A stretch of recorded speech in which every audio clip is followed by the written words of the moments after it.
시청자 여러분 안녕하십니까.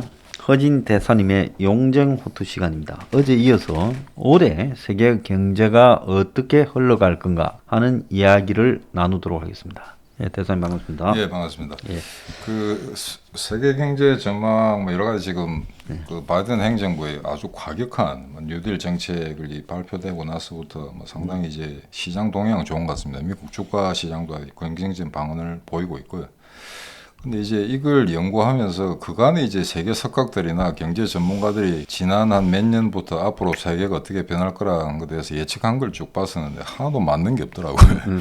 지금 이제 작년 코로나 때부터 달러를 그렇게 풀었는데, 그럼 상식적으로 달러를 풀었으니까 화폐 가치가 떨어지니 약달러가 되지 않겠다고 했는데 지금 강달러로 다시 돌아섰거든요. 그래서 사실은 이제 경제 전문가들이 이제 설파하는 그 내용들이 맞을 때도 있고 뭐 틀릴 때도 있습니다만, 최근에 이제 한 가지 제가 주의 깊게 본 거는 요즘 유튜브 보시면은 뭐 주식 동향이라든가 어마어마하게 지금 남발하는 뉴스가 많거든요. 근데 거기서 이제 소위 말해서 이제 경제 전문가라고 하는 사람들이 이제 그 세계 경제 흐름 같은 걸 설명을 하는데, 한 가지 반가운 사실은 이 사람들이 드디어 이제 국제 정치를 접목시키기 시작했다는 겁니다. 과거에는 자본의 흐름, 자금의 흐름만 가지고 이제 주식 가격 같은 걸 예측했었는데, 지금은 이제 중국과 중미에 된 그 미국과 중국의 대립, 그다음에 이제 반도체 전쟁, 그런 안보적 측면까지 이제 결합해서 조용히 있게 좀 더 신중하게 분석하는 사람들이 많이 늘었는데, 그 대부분은 미중 전쟁의 승자는 미국이 될 거라고 하는 게 거의 압도적인 것 같습니다. 최근에 그런 현상을 좀 읽었고요. 예. 왜 그러냐면은 지금 한 요 10년 전부터 2008년 리만 브러더스 사태 나고 나서부터 이제 세계 경제가 요동을 쳤습니다만, 그럼에도 불구하고 자본주의를 지속 가능하게 발전시킬 수 있는 여러 가지 요인 중에 소위 말해서 혁신이라는 게 있는데, 그 혁신을 이룬 거는 지금 현재 미국밖에 없다고 그렇게 평가하는 게 대세인 것 같습니다. 예. 특히 기술주를 이제 중심으로 하는 나스닥 같은 나스닥 하나만 지금 성장했었거든요. 그리고 중국 같은 경우는 아직 뭐 세계 공장이라고 불리고 있습니다만, 지금 이제 여러 가지 가계 부채라든가 기업 부채 이런 문제 때문에 한계에 온 것 같고요. 이제 그래서 지금 현재 이제 그 각 언론에서 차후의 세계 경제를 조금 긍정적으로 바라보고 있는 건 일단 코로나 백신이라고 봐야 될 것 같습니다. 그게 이제 어떻게 이제 그 발전될지 확신은 못 합니다만, 이게 올 하반기에 되면 아마 집단 면역이 형성될 것 같고, 이런 집단 면역이 형성되고 이제 작년 코로나에서 그나마 상대적으로 빠른 회복을 보이는 게 미국 경제가 아닌가, 뭐 그렇게 되게 일반적으로 추산하고 있는 것 같습니다. 예. 그래서 이제 미국의 바이든이 제2의 뉴딜이라고 하는 그런 이제 정책을 발표하고, 지금은 1933년의 대공황을 방불케 하는 제2의 대공황이다. 네. 그래서 자기가 제2의 뉴딜 정책으로 이런 대공황적 위기에서 지금 4천 수백조, 4천은 내가 볼 때 한 500조 될 것 같아요. 네. 4,500조를 퍼부어서 극복을 하겠다, 이렇게 이제 이야기를 하고 있습니다. 네. 만약에 이게 이제 성공한다면 바이든은 별 뭐 우리 옛날 이야기로 보면 자기 특징이 없이 네. 그냥 흐지부지한 늙은 대통령. 네. 그래서 뭐 트럼프 잡으러 보낸 네. 그야말로 노예한 나이든 캐릭터 없는 대통령에서 완전히 미국의 그 코로나를 진압하고 미국 경제를 살린 뭐 루스벨트, 프랭클린 루스벨트보다도 그렇죠. 능가하는 예, 대통령이 되겠죠. 예. 근데 이제 문제는 이 모든 게 중간에 지금 이야기라는 거죠. 과연 코로나가 이 백신으로 사라지겠는가라는 부분에 봤을 때, 저는 개인적으로 부분적인 효과는 있겠지만은 바이러스의 변이 속도를 이 백신의 질적 향상 속도가 못 따라갈 거다. 네. 그리고 양적 공급도 못 따라갈 거다라는 게 첫 번째고요. 두 번째로는 작년에 바닥을 쳤으니까 바닥 때는 마이너스 성장한 데서 조금만 성장해도 그렇죠. 이 부의 효과가 아닌 정의 효과가 크게 나타나서 기저효과라 그러지 않습니까? 그런데 과연 코로나 이전에 세계 경제가 좋았는가고 보면 전혀 좋지 않았는데, 미국이 질을 포기하고 양적인 이런 성장을 한 것처럼 포장이 돼 있었거든요. 그래서 제가 생각을 했을 때는 비리비리 이렇게 헤매고 거의 아사 직전인 세계 경제에 코로나가 엄청난 충격을 가했고 그래서 다시 엄청난 사상 유례 없는 아마 금융위기에 한 7배 정도만은 돈을 세계가 풀고 있는 것 같아요. 그런 것 같습니다. 그런 돈을 그러니까 금융위기 때 푸른 돈 가지고도 난리여서 그 뒤에 빨리 회수해야 된다 어쩐다 했는데 이제는 뭐 코로나 핑계 대고 이거는 금융위기는 뒷전이다라고 이렇게 많이 빚을 내어서 국가 부채로 푸른 이 돈이 효과가 당장은 돈을 풀어서 나눠주면 그것이 소비나 투자로 연결되기 때문에 긍정적인 효과를 낳겠지만은 여기서 어디로 갈 건가는 그거 옛날에 보면 중세 때 바다에 이 근해에서만 놀고 멀리 안 갔잖아요. 왜? 멀리 가면 떨어질까봐 겁이 나가지고 멀리 안 간 것처럼 가보지 못한 일을 하고 있기 때문에 그 다음에 경제가 어떻게 생각지도 못한 일을 겪을 건가는 다 말을 안 하고 그냥 갈 때까지 가보자라는 게 솔직한 심정 같아요. 그래서 지금 이게 엄청난 위기인데 소장님 말씀하신 그 20세기 들어서 1929년의 대공황 1933년에 이제 히틀러가 집권하고 그다음에 이제 루즈벨트의 뉴딜이 본격적으로 시작되는데 미국과 독일이 이제 조금 일견 유사합니다만 판이한 해결책을 썼죠. 한쪽은 이제 전국적으로 이제 대토목 공사를 시작해서 그래서 고용률을 늘리는 그게 미국의 정책이었고 독일은 이제 완전히 이제 구닥다리 제국주의식으로 이제 침략 전쟁을 하는 이런 식으로 이제 경제를 해소했습니다. 나중에 전쟁은 졌습니다만 히틀러의 방식도 하여튼 그거는 이제 공황을 해소하는 하나의 방식이었는데요. 근데 지금은 코로나 때문에 이 정도까지 이제 왔다는 거는 사실은 인류가 한 번도 경험해보지 못한 사실이지 않습니까? 그래서 그 지금 바이든이 이제 뭐 천문학적 이런 돈을 풀었는데 이게 보니까 지금 현재는 좀 반신반의한 것 같습니다. 미국의 석학들이 한 절반 정도는 필요 이상으로 너무 많은 돈을 푸는 것 같다. 만약 이게 인플레와 그다음에 그 이자율이 금리가 올라가면 이거 어떻게 감당할 거냐 이렇게 우려를 표명한 사람들이 한 절반 정도 있는 것 같고요. 근데 여기에 대해서 긍정적으로 생각한 사람들이 이런 것 같습니다. 지난 10년 동안 굉장히 과다한 재정 지출을 했음에도 불구하고 미국의 인플레가 그렇게 일어나지 않았습니다. 그래서 과거의 10년을 경험으로 봐서 그렇게 부작용은 없을 거다라고 이제 긍정으로 생각하는 사람들이 많은데 여기서 한 가지 주의 깊게 봐야 될 거는 그냥 이제 이전 가계 이전 소득으로서 돈을 1조 9천억 푼 거 이외에 2천억이든가 2천조든가요. 그 돈은 2조 달러죠. 예, 2조 달러죠. 이 돈은 기본적으로 이제 인프라 육성에 투자하겠다는데 이거는 어느 정도 긍정적으로 봐야 되지 않을까. 저는 뭐 제가 주장했던 한국의 뉴딜이 그 주거나 이 요양 복지 쪽으로 가야 된다. 안 그러면 제조업에 가야 된다는 부분에 미국은 한국보다는 뭐 이 기반 인프라 시설이 훨씬 안 됐으니까 거기 투자한다는 건 맞는 것 같아요. 한국 같으면 안 하겠지만. 그렇죠. 그러니까 전체적으로 방향은 좀 잡았는데. 그렇죠. 개인한테 돈을 써가지고 우리처럼 이렇게 소비를 늘리려 하는 것보다는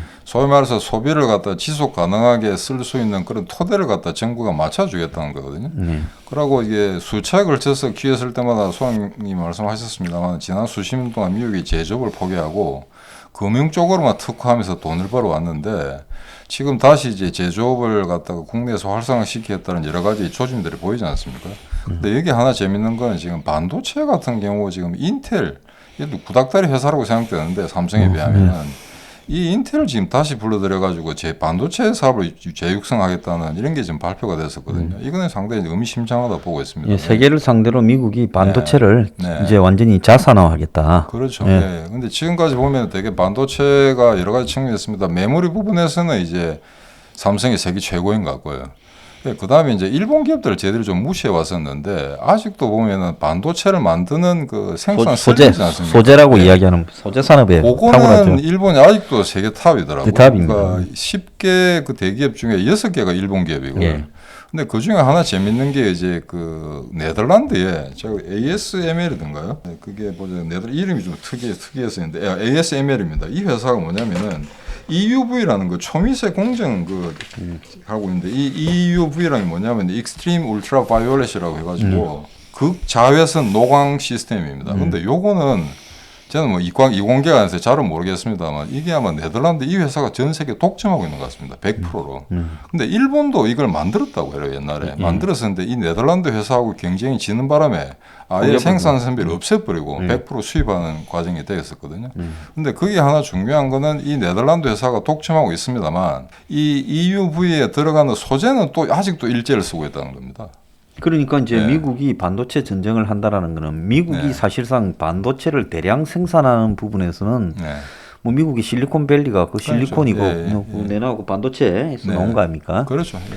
근데 이제 어느 순간부터 대량 생산하는 그 반도체에서 미국이 주도권을 빼앗겼는데 예. 근데 미국이 일본과 더불어서 반도체 전쟁을 같이 일으킨다면 일본은 따라갈 수밖에 없을 거라 보고요. 네. 그러면 그게 아마 중국이 지금 이 반도체를 가지고 이렇게 수출하고 중간재를 만들고 또 완성재를 만드는 부분에서 네. 지금 차도 다 반도체고 네. 그다음에 배터리 조정도 이제 뭐 반도체 영향을 갖다가 이렇게 배제할 수 없고 그런 상황에서 이제 자기 그 뭡니까 이 4차 산업혁명에서의 뭐 스마트 팩토리라든지 뭐 네. 3D 프린터라든지 AI라든지 전부가 다 반도체하고 연관될 부분이기 때문에 네. 미국이 이제 중국에 대해서 새로운 반도체의 성능을 제한하고 중국에 넘어가지 못하도록 차단하고 이러면 이제 한국이 삼성전자가 곧 백악관에 불려간다잖아요. 아, 뉴스 예, 봤습니다. 예. 그러면 이제 삼성 보고 미국이 너네 어쩔래? 예. 미국의 공장을 만들어서 제가 볼 때는 전부 미국에서 풀어라. 그냥 삼성이 백악관에 초청되는 것 자체만으로도 아마 중국이 상당히 아마 심사가 틀릴 예, 겁니다. 그래 될 것 같으니까 한국 이제 가장 보급형 반도체를 대량으로 많이 찍어내는 삼성전자에 네. 너네들의 보급형 반도체는 다수가 중국으로 간다. 예. 그러니까 너희들 어떻게 할래? 지금 이거 아니겠습니까? 예. 예. 그래서 그런 문제가 지금 커질 거라고 보고요. 그 다음에 이제 하나 도저히 부인할 수 없는 거는 엄청나게 풀은 이게 돈이 그냥 이렇게 많이 깔렸으니까 그 돈이 부동산이나 주식, 암호화폐 같은 그렇죠. 그야말로 자산의 거품을, 자산 가치 거품을 불러일으킨 거는 사실이거든요. 네. 그러면 이렇게 해서 미국의 집값도 금융위기 때보다 더 비싸졌대요. 네. 그 다음에 또 미국의 주식 가격도 굉장히 올랐고, 그 다음에 암호화폐가 뭐 1억을 향해서 가고 있다라는 거 지금 이렇게 이야기하고 비트코인이. 네. 그럼 이게 어떻게 될 거냐? 여기서 이제 뭔가가 터지기 시작할 거라는 거는 거의 기정사실 같아요. 그럼 경제가 위기가 오는 게 어떻게 해서 경제 위기가 오는가 하면 뭐 일반 국민들의 삶이 어느 날 갑자기 굶어 죽게 돼서 경제 위기가 오는 게 아니라 돈을 갖고 이게 장난을 치던 사람들, 돈 장사하는 사람들이 돌리다가 어느 날 이게 그 돈을 계속 돌릴 수 없는 사기, 폭탄이 터지는 거를 네. 흔히 금융위기라 하지 않습니까? 네. 그렇죠. 그러니까 미국의 월가의 금융권에서 이 주식과 부동산의 폭락에 의한 그야말로 복잡하게 연결되어 있는 파생 상품들이 연쇄적으로 몰락하는 일이 순식간에 나타날 수 있다. 이거는 미국 정부조차도 내일 무슨 일이 생길지 거의 모를 거다라고 보이거든요. 그래서 이게 한마디로 언제 터질지 모르는 시한폭탄이나 지뢰밭을 이 밤에 눈을 감고 걸어가는 형국이다. 저는 그렇게 봅니다. 어찌 보면 바이든의 이번 정책은 좀 도박성이 강하다고 볼 수도 굉장히 강한 있겠는데, 거죠. 예, 그래서 이렇게 돈을 천문학적으로 풀게 되면은 인플레, 그다음에 금리 인상 이런 것만 당연히 저희들이 뭐 경제학적으로 예측할 수 있는 건데요. 근데 여기서 하나 지금 현재 언론에서는 뭐 굉장히 장밋빛 같은 미래를 뭐 그리고 있습니다. 최소한 미국 경제에 대해서는. 근데 여기서 하나 좀 저희들이 곰곰이 좀 생각해봐야 될 거는 소위 말해서 미국의 그 국고채 있지 않습니까? 10년물짜리, 30년짜리. 그 되게 이제 그 기간이 길면 이자가 높아지고 짧은 거는 낮아지고 낮아지는 게 당연한데 지금 최근에 역전 현상이 생겼습니다. 그러니까 짧은 게 10년짜리가 더 이자율이 높고 30년짜리가 작아졌거든요. 근데 이걸 어떻게 해석해야 되냐고 이제 경제학 교수한테 물어보니까 그거는 지금 경기가 사실은 거의 피크고 더 이상 좋아질 리가 없다고 할 장기적으로 경우에 봤을 때 비관적으로 그렇죠. 보고 단기적으로 맞습니다. 긍정적으로 예. 봤을 때 그렇게 이 금리 역전 현상이 예. 장단기 예. 나타나는 거죠. 그래서 이 금리 현상이 과연 이제 고착화되고 계속 이대로 갈 거냐 또 바뀔 건가 하는 거는 잘 모르겠습니다만 하여튼 이 10년물 그 국고채 동향이라는 게 이제 경제 지표를 형성하는 데 굉장히 중요한 이제 그 지표가 되는데 지금으로 봐서는 소위 말해서 미국 경제가 이제 계속 이제 그 플라리싱 할 거다는 그런 낙관론하고 거기에 비해서 여러 가지 암초들이 있다. 뭐 이런 거는 여러 군데서 지금 제기가 되고 있습니다만 문제는 이제 연준이거든요.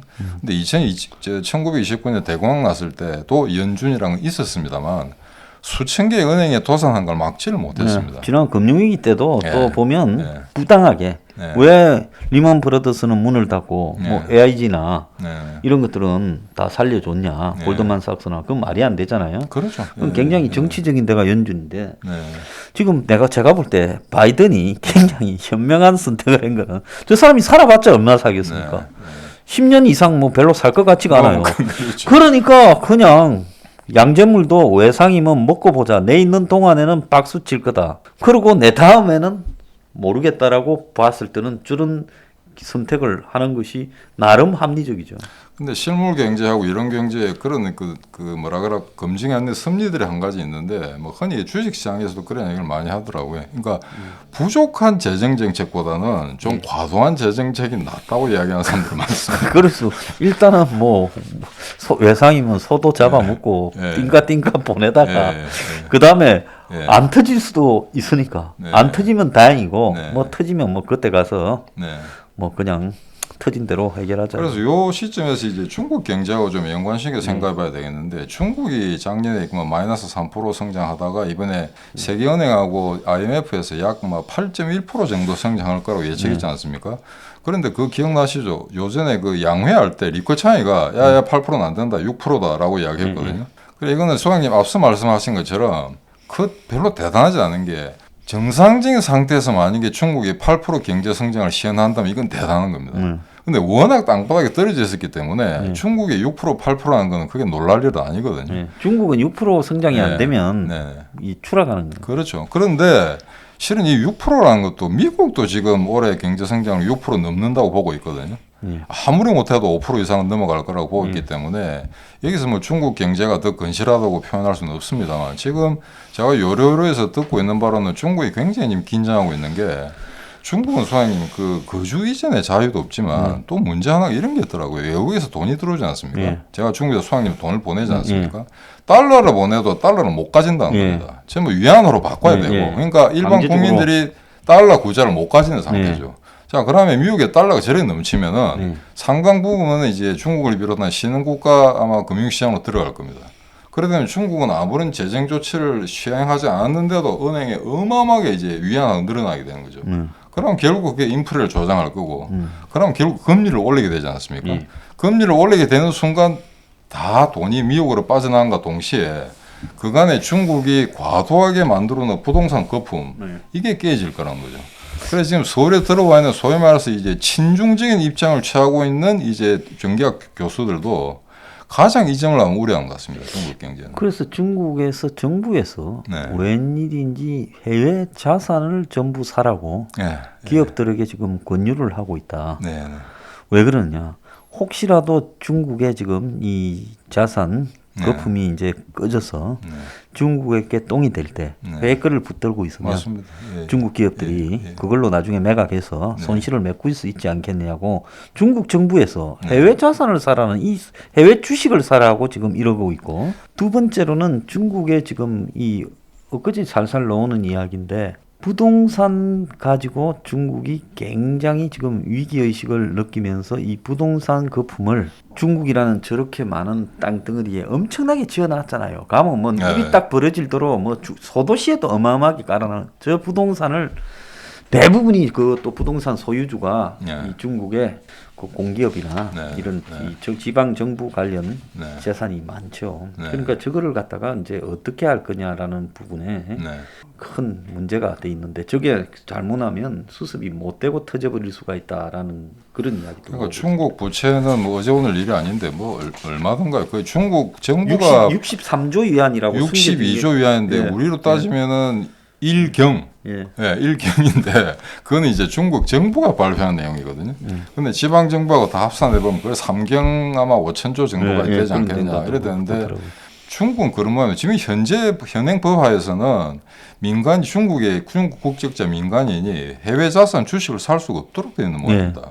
그럼 그걸 풀게 되면은 이제 1인당 5만 불에 한해서 네. 해외 주식을 이제 구입할 수 있도록 그렇게 한다. 지금 현재 법이 진행 중인지 통과됐는지는 아직 확인이 안 되고 있습니다만 아마 그런 식으로 해서 미연에 아마 그런 위기를 방지하고자 여러 가지 다각적인 노력을 하는 게 미국이 아닌가. 일단 중국하고 경제를 디커플링 시키려고 하니까 네. 중국의 공산당들도 아마 네. 중국에 자산 위기나 금융 위기가 발생할 거라고 알고 있는 것 같아요. 네. 네. 자, 그럴 때 이제 중국이 세계 경제 흐름 속에서 완전히 중국의 자산 가치가 폭락해서 꺼져버릴 때 네.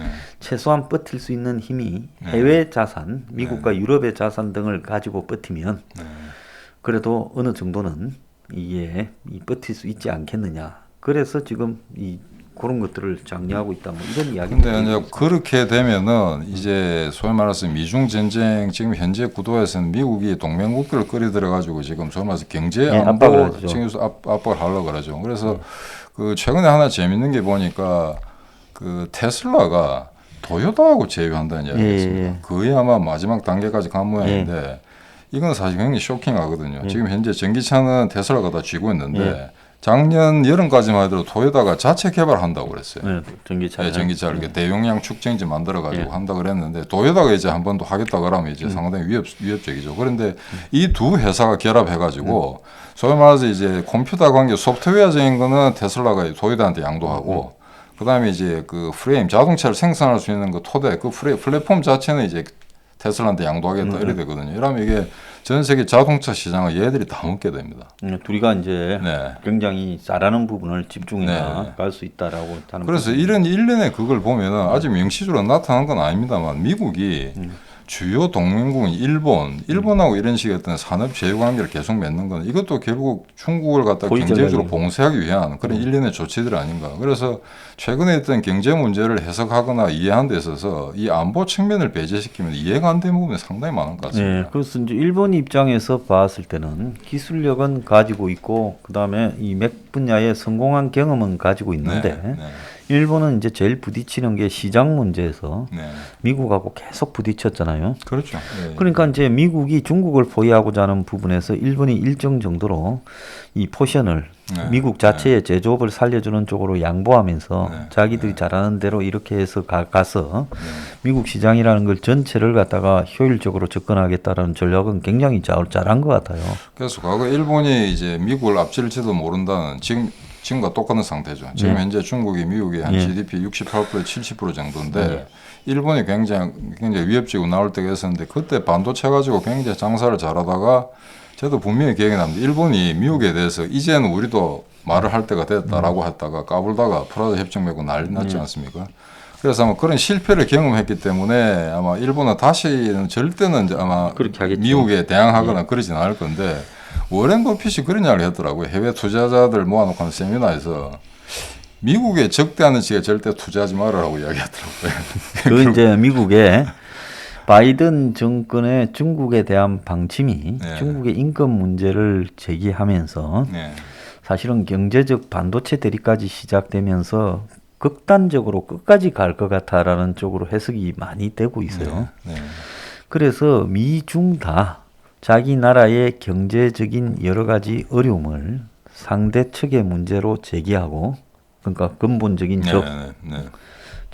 이 원적 때문에 이렇게 됐다라고 제기하면서 지금 이 싸움을 계속할 가능성이 크다 이래 보고 이제 미국의 금리가 오르게 되면 중국에 투자되었던 상당한 이 돈들이 네. 미국으로 회귀하게 되고요. 그렇죠. 그러면 지금 그러잖아도 중국에 대한 직접 투자가 미국이나 유럽이 굉장히 줄어들고 있는 상황 속에서 과연 저 직접 투자가 빠져버린 상황 속에서 중국이 자체적으로 얼마를 버틸 건가 하는 것도 지금 굉장히 의문이다. 이런 이야기도 나오고 지금 있습니다. 홍콩을 접수했기 때문에 홍콩이 과거와 같은 그런 화폐금융 시장을 조달할 수가 없게 되지 않습니까? 근데 저희들이 지금 대체물로 상해를 지목하고 있는데 과연 상하이가 홍콩 같은 지위를 유지할 수 있을지 이게 상당히 의심스럽고요. 그 미국에서 아마 미국의 그 이 월가의 자본으로 네. 이 중국 본토 시장에 투자하지 마라는 네. 그런 거는 미국 정부가 공개적으로 밝히지 않고 네. 이렇게 월가에 조용히 전달하더라고요. 그렇죠. 뭐 그렇게 되지 않겠나 이러고. 근데 이게 작년부터 쭉 논의되어 왔던 게 하나 있는데 이제 미국이 굉장히 경계했던 거죠. 이게 EU가 맨날 미국과 이제 대중국 정책에 있어서 보조를 맞춘다고 하다가 또 얘네들 또 장사꾼제 기질이 있다 보니까 확대 뭐 투자 협정 같은 걸 아마 체결하려고 이제 계획의 프레임워크를 다 만들었던 모양입니다. 그래서 거의 뭐 작년 12월 20일이던가요. 그때 체결하고 원안에 대해서 전부 다는 아닙니다만. 근데 이게 지금 상태가 보니까 위구르 자치 문제 때문에 거기서 그 스웨덴계 회사였죠. H&M인가요? 지금은 주인이 바뀐 것 같은데 거기하고 나이키가 이제 강제 노역에 의한 위구르 쪽 주민들에 대해 생산된 면허는 사지 않겠다. 근데 이게 굉장히 지금 아마 볼로타르 문제가 되는 게 미국의 외교장관 블링컨이 그 문제를 두고 제노사이드란 말을 했거든요. 완전 학살에 가까운. 그런 이야기. 외교가에서 그렇게 아마 그 도발적인 그런 표현을 잘 안 하는데 이게 지금 실제 그 소위 말해서 정시라든가 전 세계 경제연구소의 학자들한테 굉장히 충격을 던진 것 같습니다. 이거 미중 경쟁 이거 단순히 이게 조만간에 끝날 것 같지가 않다. 그러니까 중국의 가장 아픈 데를 건드렸거든요. 그러다 보면 지금 진행 중에 미국 확대 투자 협정 이게 제대로 체결될지도 좀 의문인데 이 현재 EU하고 중국이 체결하고자 하는 확대 투자 협정 같은 게 보면은 그 중국으로서 좀 뼈아픈 단서 조항이 있더라고요. 왜냐하면 지금까지 WTO에 가입은 했습니다만 여러 가지 이제 모의 협정이라든 여러 가지 체결했음에도 불구하고 항상 그 규정을 안 지켰다 그러거든요. 그래 지금 뭐 이 제소된 건 중국 관련 중국 기업과의 마찰이 세계적으로 제일 많고요. 근데 그게 최근에 이제 EU가 어떤 걸 만들었냐면 이 조항에 모니터 조항 하나 만들었습니다. 과연 중국이 법을 제대로 지키는가 안 지키는가 그걸 갖다가 살펴보면서 이제 그 투자 협정의 성격을 규정한다라는 그런 이제 좀 독소조항, 중국으로서는 독소조항 같은 게 있거든요. 근데 과연 지금의 사태를 보면은 소위 말해서 미국이 이제 정치 경제적으로 전부 동맹국들을 끌어들여 가지고 이제 포용망을 구축한 형세이기 때문에 과연 이 그 EU와 중국의 투자 협정도 그대로 진행될지 조금 의심스럽습니다. 지금 뭐 잘 안 될 거라고 보고 있고요. 네. 미국이 중국을 정가의 보도처럼 때릴 수 있는 딱 두 가지가 하나는 인권이고 하나는 지적재산권이라고 보거든요. 이 두 가지를 가지고 서구식 관점에서 바라보면 그런 독재 나라에 투자하는 것 자체가 이 나라 입장에서 봤을 때는 불법이죠. 그렇게 몰고 가고 있는데 지금 EU도 지금 자기들 내부에 굉장히 혼란이 벌어지고 그다음에 지금까지 미국하고의 거리를 두고 가다가 EU 자체가 미국이 지금 명분을 가지고 중국을 압박하고 EU 자체도 지금 이 각 나라들이 코로나나 여러 가지 경제적 위기로 지금 이렇게 멍이 들어가는 상황에서 미국하고 일본은 뭐 미국하고 같이 간다고 보면 EU가 미국과 일본과 등을 지는 역할을 저는 안 할 거라고 보고 있습니다. 그 지금 그 유럽은 지금 되게 이제 전문가들 하는 이야기가 똑같이 돈을 풀어가지고 확대 재정 정책을 썼는데 올해 하나를 기준으로 두고 본다면은 미국은 정상적으로 한번 회복할 거다 경제가. 근데 EU나 일본은 훨씬 그보다는 못할 거다. 회복 시기가 좀 늦을 것 같고 일본은 뭐 겨우 이제 2.5 정도 경제 성장률 지표로 나타나고 있는데 만 내년까지도 완전히 회복하기 힘들 게 아니야. 그래서 지금 현재로서는 미국 경제 어떤 그 재활성화를 가장 낙관적으로 보고 있는데 근데 여기 하나 또 이제 그 좀 조심스럽게 생각해야 할 건 옛날에 2차 대전 이후에는 미국 경제가 활성화되고 미국에 돈을 풀면은 세상이 다 즐거웠거든요. 근데 요 한 최근에 10년을 보면은 지금 그 사람들이 이제 제조업도 이제 그 약화하고 이렇게 리쇼링이랄까 이렇게 가지고 다시 지금 공장을 미국 내로 끌어들이고 하는 상황에서 미국에서 돈을 풀고 새로운 경제 정책을 쓰는데 그게 전 세계의 어떤 그 생산성 향상이나 시장 확대는 그렇게 긍정적인 도움을 주지 않는다는 반드시 어떤 비례관계가 성립하지 않는다는 그런 정책이 나타나고 있거든요. 미국도 옛날처럼 세계화, 신자유주의 정책으로 가는 거는 트럼프 때 이미 이 보호무역적으로 갔지 않았습니까? 그렇죠. 바이든은 이제 트럼프만큼 노골적인 보호무역은 아니겠지만은 바이든도 근본적으로 이 무역에서 트럼프하고 크게 다르지 않을 거라고 봐요. 그러면 이제 미국은 블록 경제를 갖고 가겠죠. 이제 쿼드라고 하는 뭐 나라, 일본하고의 미국, 그다음에 미국하고 일본하고 영국, 그리고 여기에 이제 이 독일이나 이런 게 들어오는가 안 들어오는가, 그리고 뭐 호주, 캐나다, 뭐 이렇게 인도 이런 식으로 미국의 정치적인 지정학적인 부분에 동맹으로서 뛰어드는 나라는 넣어줄 거고 거기에 들어오지 않는 나라는 뺄 건데 이제 거기서 한국의 문제가 심각해질 거다라는 그렇죠. 이야기가 우리의 문제죠. 나옵니다. 예. 그다음에 이제 세계가 보면 코로나 국면에서 단기적으로는 마치 뽕 맞은 것처럼 돈을 워낙 풀었으니까 반짝할 거예요. 그러다가 또 충격이 어느 날 금융에서 이제 나타나서 터질 거라고 봅니다. 안 터지면 수가 없어요. 이런 식으로 인위적으로 돈을 풀어서 돌아간다는 건 매우 비상식적이기 때문에. 그러면 이제 터질 때까지는 굉장히 국가별로도 K자 양극화, 또 산업별로도 K자 양극화, 블록별로도 극심한 양극화로 이렇게 갈 거다. 특히 뭐 유럽 국가는 국가별로 다 방향이 다르겠죠. 예. 그래서 미국의 금리 인상 이게 지금 가장 중요한 세계 경제 화두 중에 하나인데 이미 뭐 브라질하고 터키가 뭐 타격을 받았더라고요. 왜냐하면 그 금리를 인상이 되면 자국 화폐 가치 보존화해서 동시에 같이 금리를 올리게 되지 않습니까? 연동 패그 해놨다고. 그렇죠. 예. 그러다 이제 경제 기반이 약한 나라들은 다 망가지게 되는데 그 지난번에 말씀드렸습니다만 EU가 굉장히 그 애매한 입장인 게 서부국에서 만약에 보안관이 미국이라면은 악당이 이제 중국이죠. 그럼 이 악당은 간혹가다가 이제 유럽인이 설치해놓은 술집에 술을 먹으러 오는데 이 미국이 자꾸 걔들은 술을 팔지 말라고 하니까 이게 죽을 노릇이죠. 이제. 그러니까 이런 어떤 경제적 손실을 이제 그 안보 동맹을 어느 정도 이제 중화시킬지, 이게 이제 이 쿠션을 주는 게 이제 상당히 중요한 문제인데 여기에서 이제 결국 우리의 문제를 한번 살펴봐야 될 것 같습니다. 지금 이미 미국이 반도체를 이제 국가 안보의 차원에서 생각하겠다고 이제 천명한 상태고요. 근데 지난번에 화해도 마찬가지입니다만 한국은 여전히 그런 정확한 입장을 내고 있지 않거든요. 지금 반도체에서 중국과 한미국이 어느 쪽에 설레라고 아마 미국에서 협박을 하게 된 얘기에 대한 답을 지금 못하고 있는 상황입니다. 그래서 미국이 중국을 전 세계 동맹국들을 규합해서 중국을 압박하는 이 구도에 한국이 어디에 서야 될지 뭐 이미 답은 나와 있습니다만 지금 현재 추세를 보면 의사결정 과정이 굉장히 시간이 많이 걸리거든요. 역사적으로 가장 중요한 시기인 것 같습니다. 한국이 이제 아마 조만간에 미국이 원하는 동맹 구도에 서느냐 서지 않느냐에 따라서 미국은 경제적인 부분에서 한국을 넣어주느냐 말거냐 이렇게 판단하고 거기서 빠져버리고 고립되어진 한국이 겪게 될 충격은 매우 클 수 있고 그 다음에 지금 이 코로나 충격이 나라별로도 엄청나게 계층적으로 그 나라 안에서 그렇죠. 국민들 안에서도 차이가 나게 되고 또 나라 간에도 큰 차이가 나게 되고 그래서 어쨌든 블록에 붙어서 살아남느냐 지금 이런 시기에는 저는 개인적으로는 살아남는 것이 중요하다는데 문식으로 이렇게 하면요 미국에서 저는 도태될 거라고 믿어 의심치 않습니다.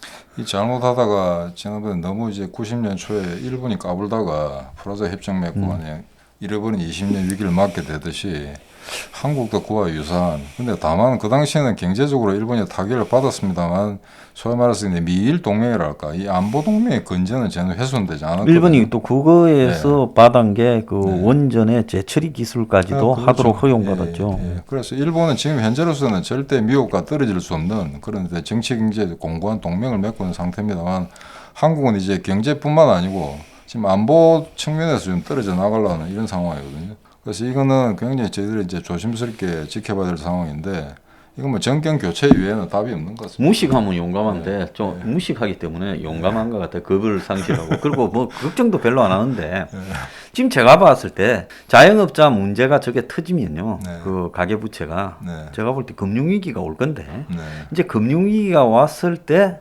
미국이 한국에 대해서 어떤 종류의 손을 내밀 거냐 이렇게 잡으려다가 그냥 탁 뿌리쳐버렸을 때 어떻게 될 거냐 그거는 이제 겪어봐야 되는 문제. 근데 소장님 그거는 그렇게 생각하지 않습니까? 만약에 다음 대선에 또 좌파 정권이 잡았다 할 경우에 그럼 그때 막 혼란이 터졌다 할 경우에 그때 미국이 100% 안 도와주겠죠. 그래서 그럴 거고 그건 분명한 거고 그렇기 때문에 미국으로서는 올해 안에 한국하고 갈 거냐 말 거냐를 결정하는 중대 결심을 해야 될 거라고 봅니다. 그거 올해 안에 안 하면 내년에 한국에서 좌파 정권이 이렇게 또 연장되어서 수동적으로 끌려가는 행태를 미국이 반복할 수밖에 없죠. 지금 보면 최근에 이제 정용회가 중국도 갔다 오고 그다음에 뭐 안보실장도 회의가 있었습니다만 이 정권 들어서 하나 좀 희한한 게 있더라고요. 회의를 하고 나면 공동 성명 내지는 언론에 발표를 하지 않습니까? 대변을 통해서 한 번도 일치한 적이 없었습니다. 그래서 이번에 그 한미 정상회담 4월 달에 간다고 토요일 날 새벽에 살짝 흘리다가 미국 쪽에 확인을 해보니까 미국에는 성명에 동의를 하거나 메시지가 나간 적이 없어요. 그러니까 말을 살짝 바꿔서 가능한 한 가장 빠른 시기에 노력한다. 뭐 이런 정도. 그래서 일본하고 미국과 계속 불협화음인데 심지어 중국하고도 말이 안 맞던데. 예. 우리는 뭐 시진핑 온다고 하고 중국은 그런 말 한 적이 없다고. 그러니까 전 세계를 돌아다니면서 개뻥을 치고 다니는 나라라고 보고 있어요. 참 신기하다고 보고 있습니다. 이게 뭐 한심해서 이런 데 대해서 막 이론적인 어떤 평가를 가하는 것 자체가 의미가 없는 일일 수도 있겠습니다만 아무튼 뭐 한국의 안보 그와 더불어서 같이 지금 삼성이 지금 미국에 만약에 이런 식으로 반도체 동맹을 만들어서 삼성을 제껴버리면 어떡하나 싶은 이런 우려도 큰데요. 삼성이 좀 제대로 주인을 잘 찾아야 될 것 같아요. 일부러 지금 이 재용이를 집어넣어놓고 삼성이 결정을 못 내리면서 한 방 얻어맞기를 기다리는 건지 모르겠습니다. 근데 사실은 미국이 지금 상당히 쟤들한테 좋게 대해주는 것 같거든요. 왜냐면은 그 지난번에 보니까 화웨이를 쓰지 않는 한국의 우량 기업이라 가지고 무슨 그 KT라든가 그다음에 SK라든가 그 기업들 이름을 발표를 하더라고요. 예, 그러고 이제 계속해서 지금 코드에 안 들어가는 건 뻔한데 미국의 언론이나 소위 말해서 경제학자 그다음에 이제 외교 석학들 이런 사람들을 통해서 한국에 계속해서 코드에 들어와야 된다. 그게 결국에는 안보를 튼튼히 한과 동시에 경제를 좀 더 견실하게 지탱할 수 있다. 그런 식으로 운을 띄우거든요. 근데 아마 한국 지금 현 정부로서는 아마 모른 척 하겠죠. 미국에 저기 옛날에 정통파 서부국에 보면 캐리 쿠퍼 같은 사람이 보안관을 할 때는 한 2번 경고하고 3번째 쏘지 않습니까? 이제 그렇죠. 두 번 경고 단계로 가고 있는 거라고 보고 있습니다. 자, 오늘 그 허대사님 모시고 그 어제 이어서 2부로 세계 경제가 올해 어떻게 돌아갈 건지 이 계략을 한번 훑어봤습니다. 대단히 출연해 주셔서 감사합니다. 네, 감사합니다. 예.